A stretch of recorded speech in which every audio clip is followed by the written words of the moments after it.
6.2 earthquake in Turkey. Before we go into more details, I want to show you a video of animals, of two dogs that sit on the couch. So what do you think, guys?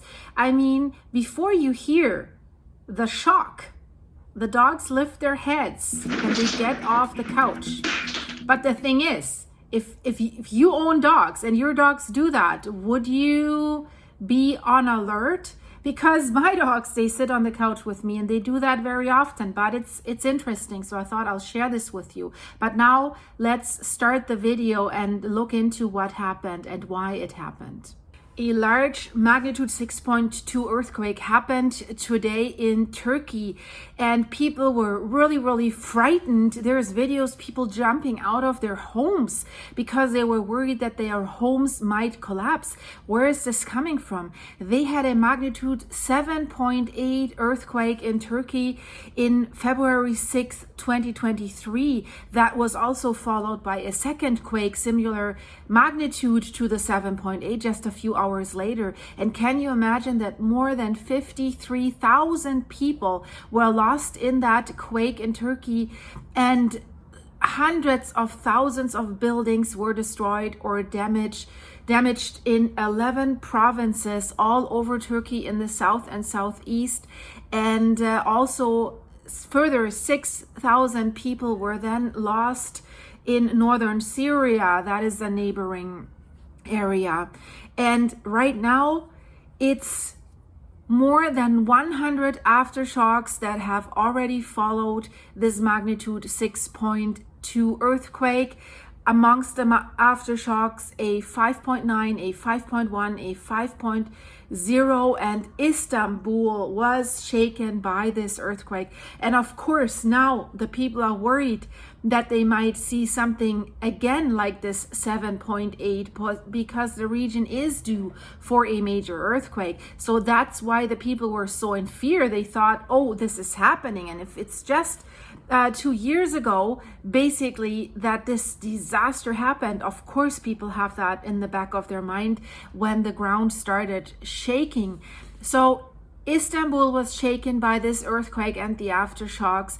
So far, we know that roughly 230, 240 people are injured.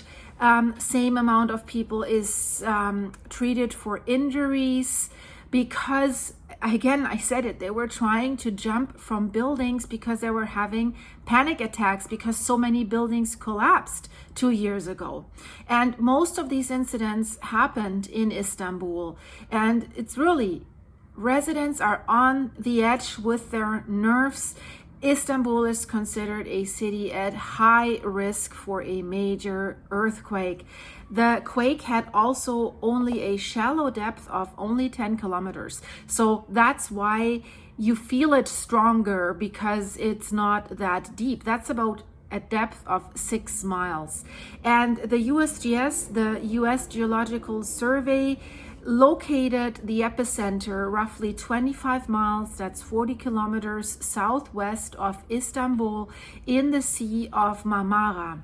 And it was felt not only in Istanbul, also in the areas around it, in the neighboring provinces, Yalova, Balıkesir, Bursa, and Tekirdağ, and also the coastal area of Izmir. I have talked about Izmir quite a little bit when the earthquake swarm, this monstrosity of earthquake swarm, happened in Greece and Santorini.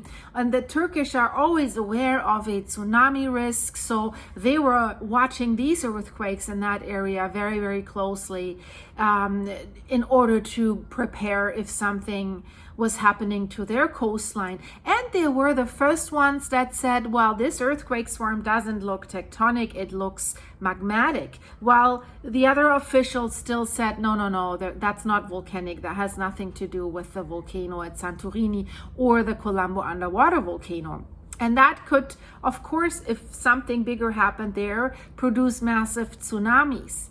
So Izmir, coastal city, it's roughly 550 kilometers south of Istanbul, quite quite further away from that. So the Turkish officials, the interior minister has said the quake lasted 13 seconds and it was followed by more than 100 aftershocks. The strongest aftershock so far is a 5.9, which is very strong, basically also the same magnitude.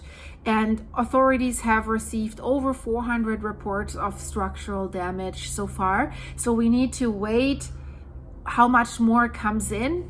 Various buildings, about 12 buildings have been evacuated right now as a precautionary measure, and one structure has collapsed, but the good thing is it was a structure that was not inhabited, so it was abandoned. So I have never heard that, guys. Have you? I mean, reports that 151 people so far are hurt from jumping out of buildings. I wasn't aware that people would jump out of buildings because of an earthquake, but yeah, I understand. If we look at what happened in 2023, if you know your building is about to collapse on top of you, but crazy. And you know, residents have flooded the streets after the 6.2 quake and that series of aftershock, because buildings were shaking and people were, of course, afraid that the buildings might collapse. And it seems these people that jumped, they jumped from quite a height. It's not that they jumped only like 3 feet or something. Thankfully, everyone survived that so far. But while the aftershocks were happening, large groups of people remained on the streets because they were worried, because they didn't know, was that a foreshock? Will we see a bigger one? And also, if you have that many aftershocks, buildings that might already be unstable, with the coming aftershocks, that might give them the rest, and then they might finally collapse. So yeah, it doesn't make sense to go back into your building while you still have the aftershocks. So people were trying to safeguard one another outside on the streets, and we remember these pictures at the supervolcano in Campi Flegrei in Pozzuoli, where people are always shaken at night most of the time when there's stronger earthquakes happening. The epicenter of this 6.2 was also located along the coast of the Sea of Marmara, to be more detailed, in the Silivri area, so around 80 kilometers, 50 miles from west of Istanbul. You see it here on the map. And the residents did say that the main earthquake, the 6.2 earthquake, was one of the strongest they had felt in years, with many saying they feared an even bigger earthquake. There's reports from people that were in a high rise when the earthquake struck, and they said this felt really, really scary. Thankfully, as it looks so far, energy, gas supplies, drinking water, and sewage infrastructure is unaffected by this quake. Schools were closed, thankfully, because it was a public holiday, and they will also remain closed at least for the next 2 days. Istanbul is a huge city, guys. It's Turkey's most densely populated city, and it's home to over 16 million people. This is a fifth of the country's residents, and that's why this is so devastating if that city gets hit by a shallow, high magnitude earthquake. And the city has, well, a bad location. It's only 20 kilometers north of the North Anatolian fault line. And here we're talking plate tectonics again. So the North Anatolian fault stretches across northern Turkey, and its movement is a strike slip in nature. The fault runs along the boundary between the Eurasian plate and the smaller Anatolian plate, and the movement in the area is basically controlled by the collision of the larger Arabian plate to the south and the Eurasian plate to the north. So the fault is a transform fault with the Anatolian plate and the Eurasian plate sliding past each other. And the fault itself is 1,500 kilometers long and stretches from the junction with the East Anatolian Fault in eastern Turkey all the way across northern Turkey and into the Aegean Sea. And most concerning for the earthquakes, regarding the earthquakes, that's what geologists are saying, is that it is so close to Istanbul, within 20 kilometers, the highly densely populated city in Turkey.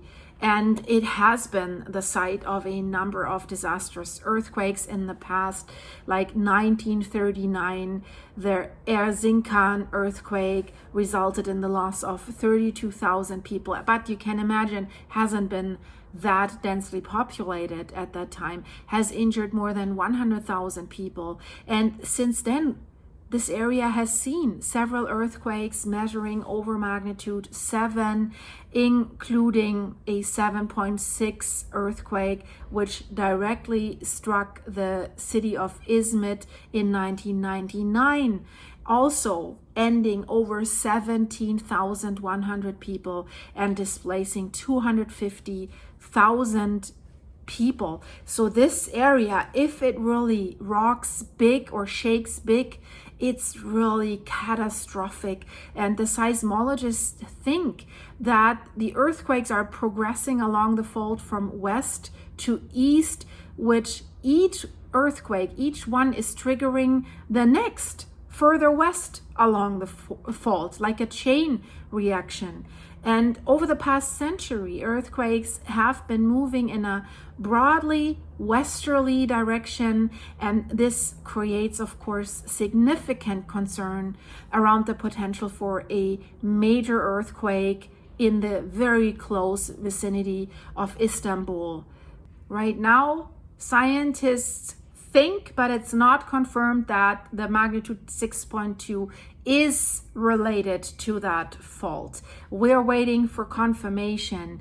And how does the North Anatolian Fault in Turkey compare to the San Andreas Fault? Because that comes to mind when we say two tectonic plates are sliding along each other, and it's remarkably similar, guys, to the San Andreas Fault in California, because it has the same style of displacement. It shows high seismicity, physiographic expression, its neotectonic history, the presence of creep, and problems of seismic hazard evaluation. This is what both are sharing.